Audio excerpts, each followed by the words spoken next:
గురువు మరి ఒకడు సుంకరి. మత గురువు నిలబడి ధీమాగా ఇలా ప్రార్థించాడు.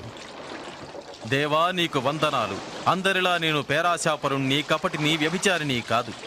ఈ సుంకరి వలె నేను లేనందుకు నీకు కృతజ్ఞతాస్తుతులు చెల్లిస్తున్నాను.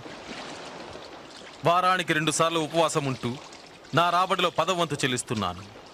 కానీ సుంకరి దూరంగా నిలబడి ఆకాశం వైపు కనులెత్తే ధైర్యం కూడా లేక తన రొమ్ములు కొట్టుకునుచు, దేవా, పాపినైన నన్ను కరుణించు అన్నాడు. ఇంటికి వెళుతూ వీరిరువురిలో ఎవరు దేవునితో సరైన సంబంధం కలిగి వెళ్ళారు? మత గురువా? కాదు, సుంకరే.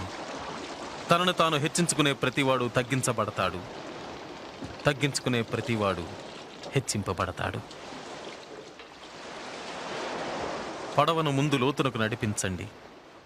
నీవు నీతో ఉన్నవారు మీ వలలు విసిరి చేపలు పట్టండి. ఓ బోధక, మేము రాత్రంతా ఎంతో ప్రయాసపడ్డాం, ఏమీ దొరకలేదు.